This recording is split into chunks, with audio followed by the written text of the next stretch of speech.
Eh, bueno, Adriana creo que no está por ahí, entonces paso a presentar al siguiente expositor. Bueno, la siguiente charla eh, trata acerca del modelo estándar y más allá por Richard Benavides. Eh, Richard Benavides es profesor e investigador de la Facultad de Ciencias Exactas y Aplicadas del Instituto Tecnológico Metropolitano, más conocido como ITM. Es líder de la línea de investigación en física de altas energías en el ITM. Él es doctor en física de la Universidad de Antioquia, magíster en física de la Universidad de Antioquia y físico de la Universidad de Nariño.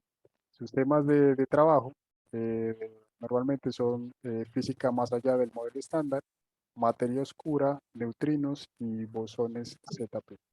Entonces, le agradecemos a Richard en acompañarnos con su charla. Bienvenido. Muchas gracias, Alex. Primero, ¿me puedes verificar, porfa, si está compartiendo pantalla? Sí, sí, la veo. Y ahí en pantalla completa. Ahí sí, ahí está bien. Listo, muchas gracias. Bueno, primero que todo, pues muchas gracias em, a los que me invitaron a ser partícipe de este evento. Un nombre muy bonito, Partículas en el Valle.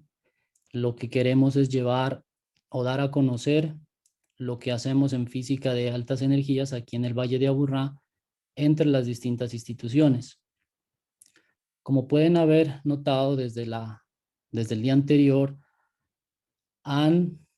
se han presentado charlas bastante interesantes de todo lo que nosotros hacemos en estas áreas. En este caso, pues a mí me correspondió hablar un poquito del modelo estándar y más allá. ¿Eso qué quiere decir? Bueno, que primero, para conocer lo que hay en el más allá, como por ejemplo ayer que nos hablaban de fantasmas, primero tenemos que conocer qué es lo que hay en el más acá. En ese orden de ideas, lo que hay en el más acá eh, es el modelo estándar. Entonces, yo soy Richard Benavides del Instituto Tecnológico Metropolitano y vamos a iniciar con la conferencia. Primero, permítanme iniciar con este par de párrafos que dice lo siguiente. En física hay una teoría que resume todo lo que sabemos acerca de la estructura fundamental de la materia y la energía. Representa con detalle los bloques básicos con lo que todo está construido. Describe las interacciones que dan al Sol su energía y las interacciones que causan el brillo de las luces fluorescentes. Describe el comportamiento de la luz, los rayos X. Tiene implicaciones que nos permiten entender los primeros momentos de existencia del universo. Sobrepasa, en cuanto a precisión, universalidad y rango de aplicación, a cualquier teoría científica que jamás haya existido. Estos dos párrafos fueron tomados del libro de Robert Werther que se titula La teoría del casi todo. Miren de bonito el título. La teoría del casi todo. Bien, entonces, para entrar un poco más de lo que queremos hablar, me encontré un videíto por ahí en Facebook, aunque realmente la fuente principal es metrocos.com, pero quise colocarlo desde acá para que miremos que también en el Facebook se encuentran cosas bastante interesantes. Entonces, permítame mostrar este video. Espero que lo estemos viendo. Alex, ¿me confirmas, porfa? Sí, se ve. Muy bien. Entonces tomamos como referencia aquí a una bonita mujer que está en el Prado y estamos hablando más o menos de una longitud de 10 centímetros, ¿cierto? Algo que en nuestro cerebro se concibe de una manera bastante natural porque son longitudes de las cuales a diario estamos teniendo contacto. Pero a medida que vamos creciendo en escala, nos vamos dando cuenta de que A medida que nos alejamos o las distancias van creciendo, esa imagen desaparece y ya se nos vuelve un poco complicado poder determinar el tamaño inclusive hasta de la Tierra. La Tierra no pasa a ser más que un punto en ese universo todavía pequeño, donde tenemos nuestro sistema solar, las estrellas que están dentro de nuestra galaxia e inclusive nuestra galaxia que está dentro de otros cúmulos de galaxias. Y todo esto al final nos da el tamaño del universo observable. Como podemos ver, esas distancias son enormes, enormes, que si la queremos visualizar dentro de nuestro cerebro, necesitamos bastante imaginación como para poder llegar hasta allá. O sea que hacia esas distancias tan grandes, es muy, muy difícil de visualizar esas longitudes. Ahora, si regresamos a la Tierra y llegamos otra vez a nuestro punto de partida, podemos empezar otra vez a mirar hacia lo pequeño. Si vamos entrando en lo que conforma el cuerpo humano, donde tenemos las células sanguíneas, más adelante los cromosomas, más abajo el ADN, y más adentro empezamos a tener en cuenta el tamaño de los orbitales atómicos. Después viene un casi nada, nada, nada, nada, hasta llegar al núcleo atómico, y llegamos adentro hasta las partes más pequeñas que hoy tenemos evidencia de su existencia, que son los quarks. Entonces, tanto en una dirección como en la otra, nos damos cuenta de que imaginarse esos tamaños, tanto hacia lo grande como hacia lo pequeño, es, es extremadamente difícil. Se necesita demasiada, demasiada imaginación. Lo cierto es que desde esas distancias tan pequeñas, que estamos hablando de alrededor de 10 a la menos 15 milímetros, hasta el orden del tamaño del universo, todo lo que sucede o todo lo que está formado en ese universo está compuesto de unos cuantos bloques de partículas, que es lo que nos trae a este congreso, ¿cierto? A las partículas. Entonces, nuevamente, si empezamos con el tamaño de una molécula de agua, que es alrededor de 1 milímetro, y a esa molécula de agua le hacemos un zoom, estaríamos mirando que la molécula está formada por 2 hidrógenos y un oxígeno. En este caso ya estamos hablando del orden de 10 a la menos 7 milímetros. Si nos vamos más hacia abajo y hacemos un zoom al átomo únicamente de hidrógeno, podemos ver que el hidrógeno está conformado de un protón y de un electrón orbitando. Aún más, podemos hacer un zoom hacia dentro del núcleo y nos encontramos con que ese núcleo está hecho de protones. Y obviamente, pues protones y neutrones, aunque en este caso el zoom se lo hicimos solamente a un protón. Si volvemos y hacemos el zoom a nuestro protón, podemos ver allá que eso está formado de una partícula que se la llamó quark. Un nombre bastante curioso, pero ese fue el nombre asignado a estas partículas. Entonces, si volvemos acá, podemos determinar que un protón es una estructura que está hecho de unas cosas, digamos, más pequeñas. Esto a manera de representación, ¿cierto? Porque realmente hablar de forma no tiene mucho sentido, pero sí sabemos que está hecho de cosas más pequeñas. En este caso, al protón está formado por 2 quarks tipo up y un quark tipo down. Los quarks tipo up tienen carga asociada o asignada de 2/3, mientras que los quarks tipo down tienen carga de menos 1/3. Si sumamos estas cargas, eso nos daría en total 4/3 para los positivos menos 1/3 del negativo, nos da la carga que se observa del protón. Y además, si ponemos a orbitar aquí el electroncito, tendríamos en este caso un átomo de hidrógeno, que son las partículas fundamentales de lo que está hecho casi todo lo que conocemos por materia bariónica. Bueno, por materia, después miramos un poco más acerca de esa palabra. De la misma forma podemos construir los neutrones. Los neutrones están hechos de 2 quarks tipo down y un quark tipo up, de tal manera que al sumar la carga que tienen estas partículas, nos da su carga eléctrica, que es igual a cero. Entonces, como conclusión de esto, podemos decir que toda la materia ordinaria está formada por estas partículas que están aquí. Los 3 quarks de los que ya hablamos, los 2 quarks de los que ya hablamos, el U, el D, el electrón y el neutrino, donde el electrón y el neutrino hacen parte de unas partículas a las cuales le llamamos leptones. Este neutrino pues es como el primito que siempre está al lado del electrón en los procesos de interacciones débiles más que todo. Con eso bastaría para explicar prácticamente todo lo que nos sucede a nuestro alrededor en nuestro mundo, en nuestro diario vivir. Sin embargo, a medida que vamos subiendo energías o procesos que se pueden producir en los aceleradores de partículas, como ya nos mostraron ayer, o en procesos de rayos cósmicos, como nos acabaron de hablar, se pueden producir muones en algunos tipos de interacciones. ¿Eso qué quiere decir?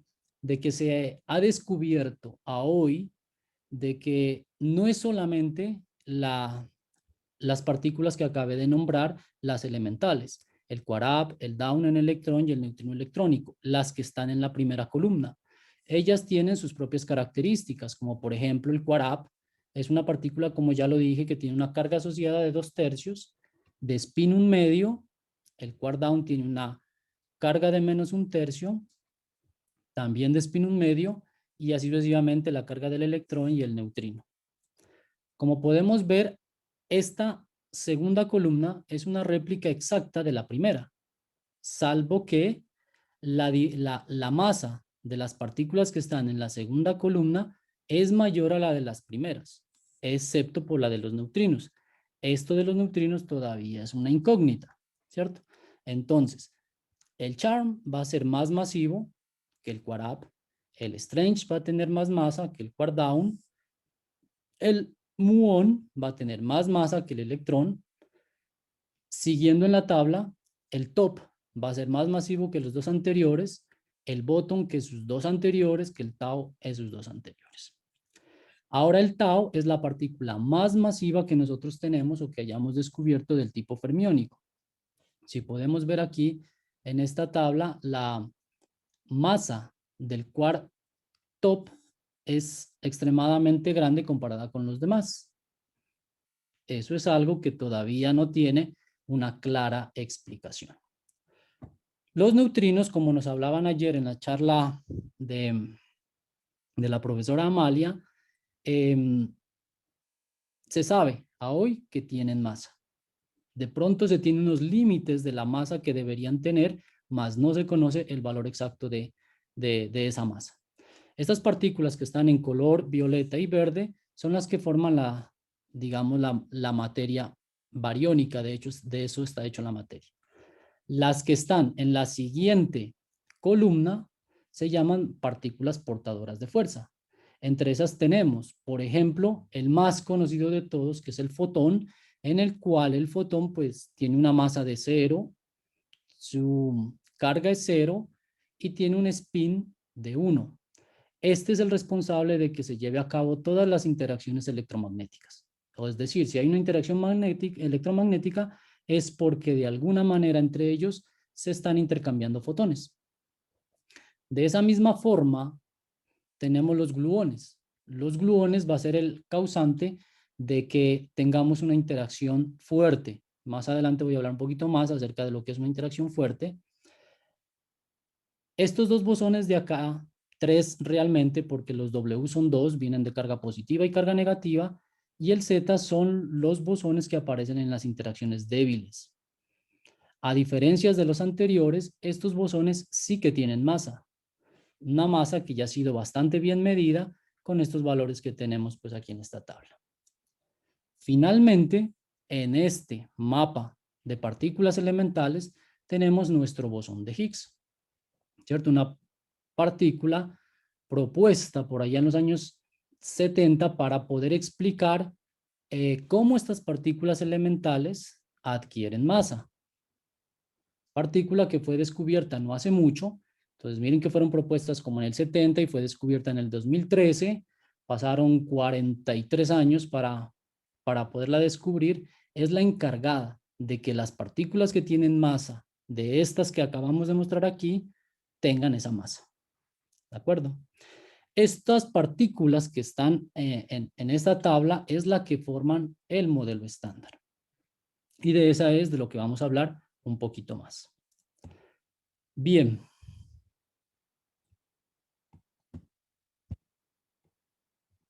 Bueno, entonces, sabemos a hoy que existen 4 interacciones fundamentales. 4. De esas 4, una de ellas es la interacción electromagnética. Esta interacción electromagnética, por ejemplo, es la causante de que se puedan formar los núcleos atómicos tal como los conocemos. Al tener en el núcleo, sabemos que están los protones y los neutrones, eso genera una carga positiva que atrae a los electrones que tienen carga negativa. Entonces, este proceso se puede describir en términos de una interacción electromagnética. Otra fuerza que conocemos es la interacción débil. La interacción débil es la causante de que se lleven a cabo los procesos nucleares, se llaman proceso nuclear débil, en el cual el neutrón decae en un protón más un electrón y algo de energía faltante que queda por ahí con el fin de tener la reconstrucción de la energía, pues se propuso hace muchos años que debería existir otra partícula que no tenga carga, a la cual se le llamó neutrino. Hoy se desconoce bastante bien la existencia de no solo un neutrino, sino de 3 tipos de ellos. Ese proceso se describe únicamente a través de interacciones débiles. La otra fuerza es la fuerza fuerte. La fuerza fuerte es la causante de que tengamos los protones y los neutrones, y bueno, todo lo que se llama bariones, están formados de estas partículas que las llamamos los quarks. Esa fuerza se conoce como fuerza fuerte porque esos gluones, que son los que permiten que esos quarks estén ahí como pegados, es de hecho la interacción más fuerte que se conoce. Más adelante les voy a mostrar la diferencia entre esa intensidad entre esas fuerzas.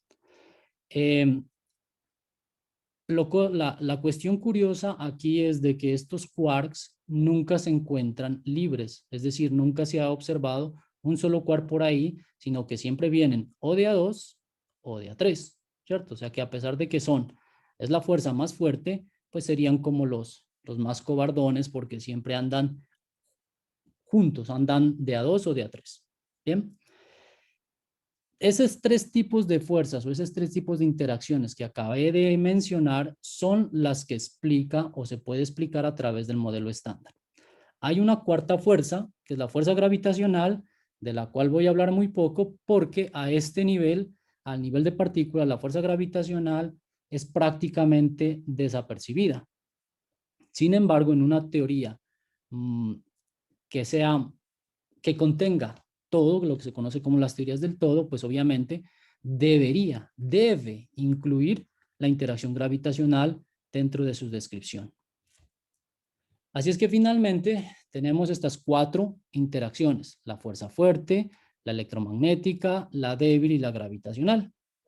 Si tomamos como referencia la fuerza fuerte y la normalizamos, decimos que esta es la que tiene el valor 1, la electromagnética es casi 100 veces menos intensa, por no decir menos fuerte, para no entrar en redundancia, menos intensa que la interacción fuerte. Si lo medimos con respecto a la interacción débil, es del orden de 10 a la menos 6 veces más débil que la fuerza fuerte. Y noten la fuerza gravitacional del orden tan pequeño que sería con respecto a la fuerza fuerte. Esa es la razón del por qué en todos los procesos de física de partículas, pues la gravitacional no tiene ningún efecto mesurable. Muy bien. El modelo estándar fue propuesto por allá en los años 70 y podríamos decir de que es el modelo más plausible que ha generado la mente humana. Si desde allá hasta este momento hubiese participado, por decir algo, en los Juegos Olímpicos, se llevaría de lejos la medalla de oro en todas sus participaciones. Pero eso no quiere decir de que no tenga también sus pequeños, bueno, no pequeños, sino que hayan cosas en las cuales ella no puede explicarnos, como por ejemplo los que nos mostraron ayer en física de neutrinos. En este caso ya hemos entrado en el más allá. Ya sabemos que el modelo estándar es genial, que funciona bastante bien para explicar muchísimas de las cosas que pasan en nuestro universo. Sin embargo, hay cosas que el modelo estándar no explica, como por ejemplo física de neutrinos. Los neutrinos sabemos a hoy que tienen masa, cosa que no es posible obtener dentro del marco o la estructura del modelo estándar de la física de partículas. Esos neutrinos se generan, ya ayer nos mencionaron, se generan muchísimos en la Tierra, pero la fuente, nuestra fuente más cercana, donde más neutrinos se genera es el Sol, esa es la mayor fuente. En un experimento se notó, se quiso hacer un conteo de neutrinos que se generaban en el Sol y cuántos llegaban a la Tierra de ellos. Pues espera obviamente que lo mismo que se genera acá, en ese ángulo sólido, lleguen aquí a la Tierra. Cuando se fue a tomar esa medida, se dieron cuenta de que ni siquiera que era cercanamente a la tercera parte de lo que se estaba generando. La única explicación para ello es lo que nos hablaban ayer de que los neutrinos pueden oscilar. A medida que van viajando, ellos pueden ir intercambiando su identidad. Se van cambiando de ropita y de tal manera que cuando lleguen a la Tierra podemos detectar un neutrino, ya sea de este tipo, un muónico o un electrónico o un taónico, de acuerdo a una cierta pues, distribución de probabilidades que se manejaría. ¿Eso qué implica? Eso implica, a causa de esa observación de física de neutrinos, que la única manera de poderse explicar de que esto sucede es a causa de que ellos tienen masa. La cosa es de que esto nos permite que a hoy lo que sabemos es unas diferencias de masas al cuadrado de lo que ellos tienen, mas no se sabe cuál es la masa de esas partículas. Obviamente de esto hay bastantes experimentos alrededor del mundo. Ayer nos hablaban, por ejemplo, de T2K, de próximamente el experimento DUNE, que es el que va a trazar la ruta de la física de neutrinos por al menos 20 años, que se está construyendo en Estados Unidos y que pretende estudiar pues muchas de estas cosas de los neutrinos. Otra cosa de la cual el modelo estándar no nos puede dar cuenta es acerca de la materia oscura. No quiero entrar en mucho detalle en materia oscura porque después de mí va a venir el profesor Diego, que va a hablar seguramente de todos estos temas y lo va a hacer seguramente mucho mejor que yo. Entonces, simplemente lo que les quiero notar es de que la materia oscura tampoco se puede explicar dentro del marco del modelo estándar. ¿Por qué se sabe que la materia oscura existe? Me voy a meter ahí solamente un momentico, y es a causa de la velocidad de rotación que tienen las galaxias. Si las galaxias están hechas únicamente con la materia bariónica que conocemos, la velocidad de rotación con las que digamos, un elemento periférico estuviese rotando alrededor de ellas no, eh, no concuerda con lo medido, ¿cierto? Lo que está aquí en la línea roja sería lo que se esperaría que tenga la velocidad que adquiera esa partícula. Eso se conoce bastante bien, inclusive utilizando únicamente la dinámica de Newton, donde la velocidad con la que estas partículas rotan depende de la masa de la cual ésta está de cierta manera rodeada o contenida ya en el centro galáctico. Sin embargo, lo que midió Rubin y Ford es de que a medida que nos alejamos, esa velocidad debería disminuir, pero lo que ellos observaron fue de que se mantiene casi constante. Ahora bien, como no sabemos cuál es la razón, eso quiere decir de que aquí debe haber más masa de la que se está viendo, más materia de la que se está viendo. Como no sabemos qué es, bueno, pongámosle materia oscura. Tal vez el nombre a veces es un poco, no el mejor, tal vez hubiese mejor nombre mucho más adecuado hubiese sido colocarle materia invisible, qué sé yo. Pero bueno, estamos entrando en los lados oscuros de la física. Esto es una imagen de colisión de dos cúmulos de galaxias donde se puede evidenciar aquí un efecto que se conoce como el efecto del lente gravitacional, que también se puede explicar o solamente se puede explicar en este caso si se tiene en cuenta únicamente la masa bariónica, dicho efecto del lente gravitacional no se observaría. Por lo tanto, aquí también debería existir más materia de la que observamos de la materia bariónica que conocemos. Lo mismo. Entonces, de esto tendremos una charla de este tema que va a ser bastante interesante. Hay bastantes también experimentos de cuales están en la búsqueda de esa materia oscura. A mí lo que me compete decirles es de que esto no tiene explicación en el modelo estándar, por lo tanto estamos en física más allá del modelo estándar. Otra cosa que tampoco podemos explicar dentro del marco del modelo estándar es la energía oscura.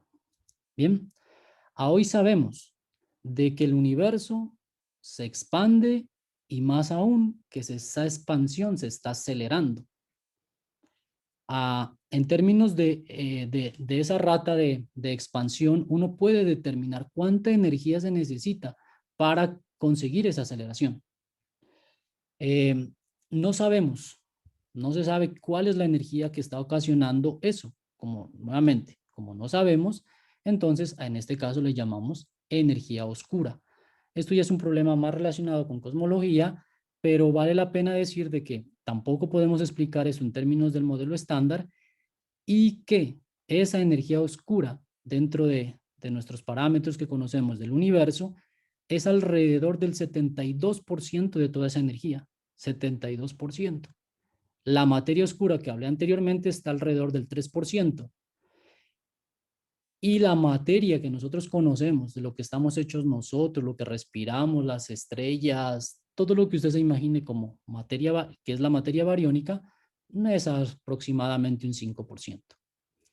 Es decir, como decía por allí, eh, mi abuelito, es que no somos nada. Pues sí, no somos casi nada, ¿no? Bien, otro problema que no podemos explicar dentro del marco del modelo estándar es este problema que está bastante de moda. Es algo que tienen ahorita los físicos emocionados y es el cálculo del momento magnético del muón. Estos diagramas que están aquí se les llama diagrama de Feynman y lo que hacen de cierta manera es describir un proceso que está pasando. Por ejemplo, si en vez de tener aquí muones, ponemos un electrón y el electrón va en una trayectoria y de repente es desviado, es porque o que absorbió un fotón o emitió un fotón. Si únicamente consideramos este diagrama para hacer el cálculo, utilizando todo esto se trabaja en términos de la mecánica cuántica y en este caso utilizamos la ecuación de Dirac para solucionarlo, nos dice que el momento magnético del electrón es 2. Eso es lo que predice la teoría. Sin embargo, cuando se midió ese momento magnético, resultaba que no era 2, era 2.00 algo. Los físicos no contentos con el resultado, para cualquiera eso hubiese sido un resultado bastante bueno, pero los físicos son un poco necios. Entonces dijeron, no, vamos a mirar por qué no nos está coincidiendo ese número. Entonces, en ese caso metieron correcciones que se conocen o provenientes de la electrodinámica cuántica.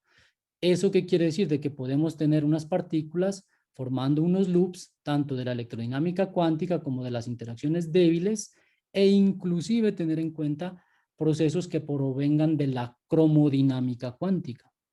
Hacer estos cálculos con todos estos procesos es bastante complicado. Eso lo hacen grupos de investigadores para poder en cierta forma hacer más fino el cálculo.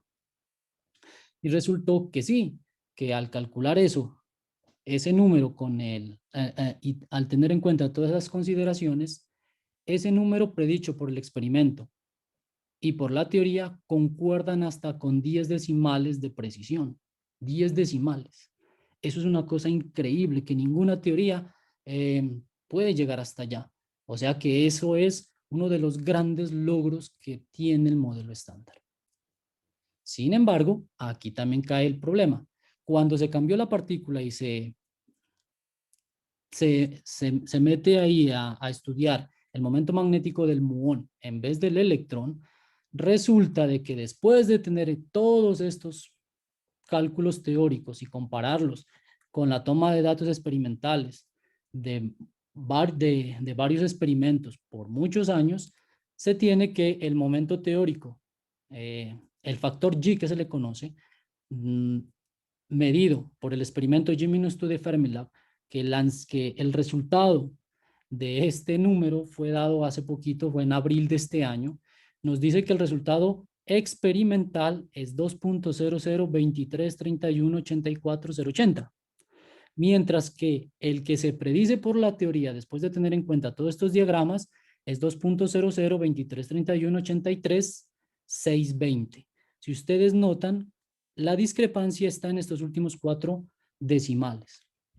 Nuevamente, uno pensaría, pero eso es muy pequeño.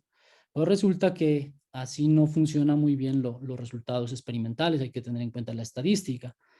Y al hacer estadística sobre ese número, se observa que la discrepancia entre el valor teórico y el valor experimental está a 4.2 sigmas de desviación. Eso quiere decir, en pocas palabras, que la teoría con el experimento no están concordando en su medida. Entonces, necesitamos nuevas cosas para poder explicar ese número. ¿Por qué no están coincidiendo? ¿Será que hay alguna otra partícula que no hemos visto? Por ejemplo, Z'. ¿Será que aquí hay nueva física? Bueno, eso es un tema que va más allá del modelo estándar y que mantendrá ocupados varios tiempos ¿sí? A los físicos teóricos para explicar eso. Otra cosa que tiene, digamos, un inconveniente el modelo estándar es con respecto a la unificación. En el modelo estándar, aunque yo no me he querido meter con descripciones matemáticas, pero digámoslo así de una manera muy simple, tenemos 3 interacciones, ¿cierto? La interacción electromagnética, la interacción débil, la interacción fuerte. Estas alfas que están aquí lo que hacen es representarme a cada una de esas interacciones. Realmente esto lo que me da es como el inverso de la fuerza a la cual ellas representan. Entonces, para poder tener una teoría de unificación, de gran unificación, pues, ¿qué quiere decir? De que, a pesar de que estas se llaman constantes de acoplamiento, a medida que vamos subiendo la energía, ellas van cambiando. Si estas 3 se cruzaran en algún punto, en el mismo punto, entonces tendríamos no 3 constantes de acoplamiento, sino solo una. Y en ese caso, pues tendríamos una única estructura. Bueno, voy a utilizar la palabra, una estructura gauge que me describiría todo lo anteriormente mencionado, excepto la gravitacional. Entonces, espera, ¿o esto qué quiere decir? O se dice que el modelo estándar es una teoría efectiva de una teoría superior, una teoría que tenga más simetría que el modelo estándar. Eso también es un tema pues que va más allá del modelo estándar porque necesitamos incrementar la estructura de gauge, el sector fermiónico, los bosones de Higgs, etcétera, etcétera. En conclusión, el modelo estándar, ¿qué hay más allá del modelo estándar? ¿Qué no puede explicarnos el modelo estándar? No puede meternos ahí la gravedad. Una teoría que explique todo, además de las 3 interacciones anteriores, debe tener en cuenta la gravedad, ¿cierto? Entonces, eso todavía es un tema de bastante estudio. Otra cosa que no nos puede explicar el modelo estándar es el problema de la jerarquía de masa, lo que les mencioné casi que al principio.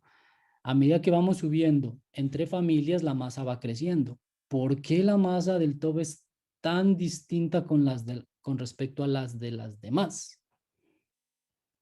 No, el modelo estándar no nos puede decir eso. Tampoco nos dice cuánto es el número de familias fermiónicas que existe. A hoy se sabe que son 3, pero ¿por qué 3? ¿Por qué no 4? ¿Por qué no 5? ¿Por qué no más? Podemos ir más allá del modelo estándar a través de estructuras de gauge extendidas. Proponer de una manera consecuente y lógica tener más bosones dentro de la teoría. y otras cosas más. Por ejemplo, sectores escalares diferentes, qué sé yo. En vista de esto, entonces uno propone modelos, que es lo que nosotros hacemos en investigación, proponer modelos de que primero contengan al modelo estándar. Ya sabemos que el modelo estándar funciona, entonces las teorías que nosotros proponemos debemos llegar al modelo estándar. Luego, buscamos alguna de las cosas de que no tengan explicación aún e intentamos explicarlas con el modelo que estamos planteando. Por ejemplo, hay unos modelos en los cuales hemos trabajado bastante en forma bastante activa en unión con la Universidad de Antioquia y es los conocidos como los modelos 331. Esos modelos tienen una extensión de la simetría Gauge. Esos modelos son bastante interesantes porque explican de una vez dos problemas que el modelo estándar no nos puede explicar. Por ejemplo, ahí sí se puede explicar por qué la masa del quark-top es tan distinta con respecto a la de los demás. Y eso está relacionado en términos de los números cuánticos que ellos poseen. También nos puede explicar por qué el número de familias fermiónicas es 3. La única manera de cancelar anomalías en ese caso sería si tenemos 3 familias fermiónicas o un múltiplo de 3 realmente. También esos modelos permiten explicar muchas cosas o tienen buenos candidatos, digámoslo así, para materia oscura, para física de neutrinos, etcétera, etcétera. Entonces, eso es lo que hacemos en investigación en esta parte de teoría. Finalmente, pues como las figuras no son mías, muchas de las figuras las saqué de estas páginas, ¿cierto? Y con eso, pues, doy por terminada la charla. Cualquier pregunta, pues intentaré responderla de la mejor manera. Muchas gracias. Muchas gracias, Richard, por tu interesante charla. Si tenemos preguntas, no se olviden que tenemos, la pueden hacer por el chat o activar su micrófono o también por la casilla de preguntas Q y A.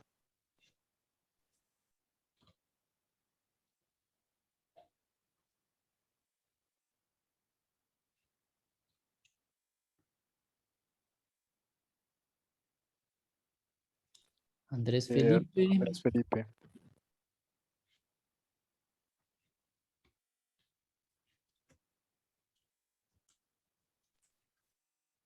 Andrés Felipe, ¿nos escuchas? Si quieres, puedes activar tu micrófono.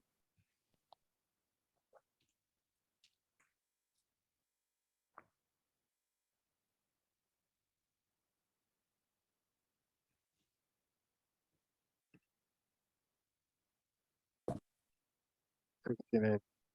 Ah, ok. Que no lo Oh, puede prender. está desactivado para el micrófono para participantes.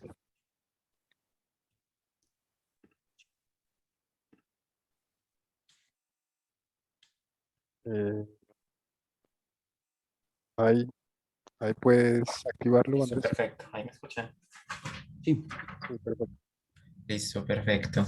Que si de pronto nos puedes explicar un poquito de este modelito de 331 del que nos hablabas y digamos, por qué es tan motivante en la física tener que explicar como ciertos parámetros, o sea, en el sentido de que, por ejemplo, pues esa es la otra pregunta. Una física puede surgir de tal manera que unos ciertos parámetros se cogen por alguna distribución de probabilidad o algo así, ¿cierto? ¿Me hago entender la segunda pregunta, no? A ver, vamos primero con la primera que es más sencilla. Vamos a la primera y yo la aclaro la otra. Muy Ahorita bien. sí, yo la pienso mejor. Los modelos 331. Yo aquí en la charla no quise escribir la estructura que realmente subyace sobre el modelo estándar, que se basa en algo que se conoce como teorías, en teoría de grupos y a la vez en estructuras del tipo SUN.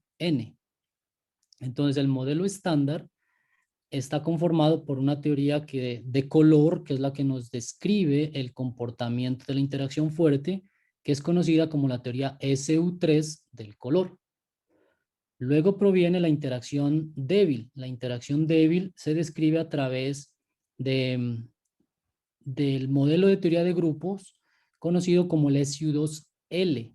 Esto nos describe las interacciones débiles. Y finalmente tenemos el U1, que es lo que nos describe las interacciones electromagnéticas. El extender el modelo estándar, pues cuando aumentamos cualquier tipo de partícula que no está en el modelo estándar, ya estamos más allá del modelo estándar. En los modelos 331 sería la misma representación. En este caso sería SU3 de color, pero ya no sería el SU2L, sino SU3 de quiralidad, cruzo 1. En este caso, ya el número de generadores, pues discúlpame que te hable de una manera bastante técnica, No, pero no, pues, no hay ningún problema, pues me imagino que son los generadores del grupo. exactamente. Entonces los generadores Ujú. del grupo del SU3 de quiralidad ya no van a ser 3 como la interacción débil, que son los que nos dan el W más, el W menos y el Z, sino que ahora vamos a tener 8 de ellos. Pero bueno, entonces esa es nuestra extensión del modelo. Pero como ahora tenemos más partículas, también necesitamos ampliar el sector del Higgs para poder generar masa a todas las nuevas partículas que están apareciendo. Entonces nuestro sector escalar se mira alargado también. Pero el ir proponiendo teorías así como así no tiene sentido si no se pueden cancelar las anomalías que se generan en la estructura de la mecánica cuántica, en este caso pues de la electrodinámica cuántica o de la cromodinámica cuántica, porque también podemos tener ese tipo de contribuciones. Entonces, de cierta manera, las anomalías tienen que anularse. Para poder cancelar esas anomalías dentro de los modelos que estamos tratando, solamente se puede hacer si el número de familias fermiónicas es múltiplo de 3.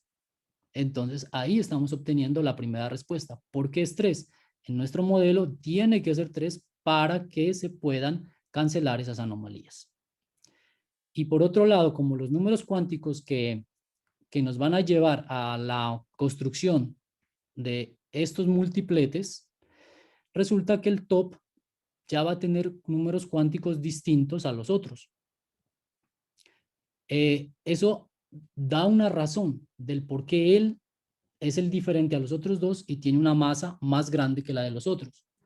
Entonces, esa es una motivación para estudiar los modelos 331.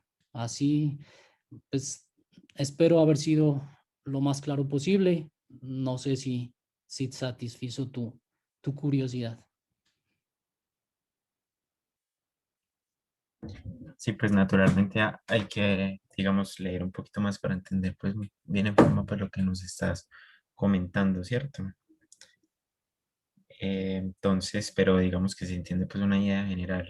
Y ya respecto, pues, digamos, a la otra pregunta, es que el asunto es que muchas veces las teorías están como muy enfocadas en explicar ciertos parámetros, por ejemplo, que la carga tenga un cierto valor o que la masa de alguna partícula tenga un cierto valor, correcto.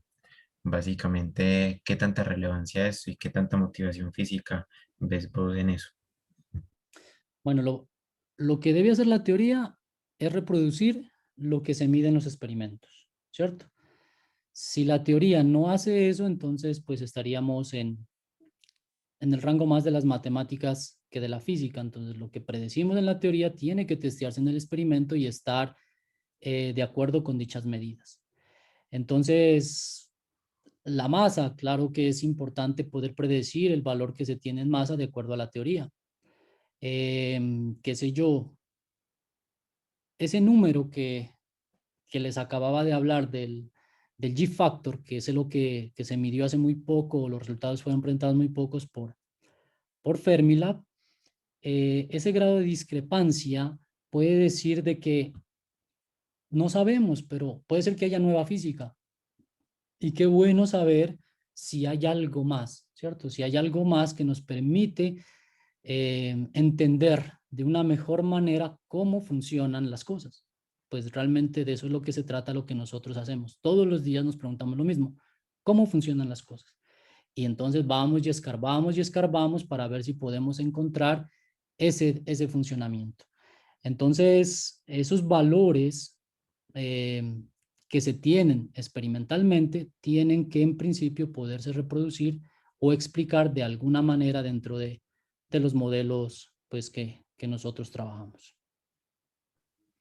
Eh, sí, qué pena. Es que yo creo que no me hice entender bien. Pues yo entiendo que es muy importante que en efecto, digamos, las modelaciones físicas que se hagan vayan de acuerdo, digamos, a los valores de carga, de masa y todo lo que se tenga. Pero digamos, la pregunta es más como cuando se plantea una teoría física, uno la podría hacer sin necesidad de darle, por ejemplo, una masa en específico a cada una de las partículas, ¿cierto? La hace, pues, digamos, en términos como un poquito más generales. Y la teoría física en cuestión podría no explicar la masa, pero una vez uno haga la medida de la masa, ya sabe cuál es y la coloca en la teoría, ¿cierto? Y entonces podrían, por decirlo así, a ver así, diferentes reproducciones estadísticas del mismo universo con parámetros ligeramente diferentes que sean muy funcionales. Entonces, básicamente mi pregunta es que si en realidad es una motivación real tratar de predecir en base simplemente a argumentos como teóricos los valores fundamentales de las partículas. No sé si me hago entender un poquito ya más la pregunta. Por, bueno, sí, sí. Bueno, digamos que para proponer teorías, primero pues tenemos que ser conscientes de que tiene que tener una estructura matemática bien concebida, donde no tengamos infinitos, donde las anomalías presentes sean absorbidas, y con eso que tengamos listo, yo podemos decir, este es mi modelo, y después ver si realmente con algunas cosas que yo conozco funciona o no. Entonces, en ese caso, pues sí, tú tendrías razón, uno puede proponer y después mirar o ajustar las medidas que se están observando. ¿De acuerdo? Sí, sí, yo te entiendo, pero yo creo que yo soy el que no me he hecho entender, pero pues no pasa nada. No, no, tranquilo, pues no. O alguien más que quiera aportar a la discusión es bienvenido.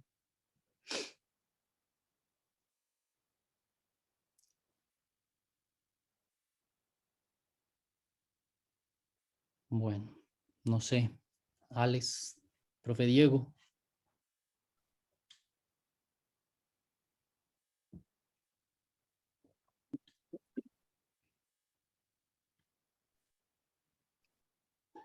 Sí, no, no sé, no mezclara un poco la pregunta, la verdad.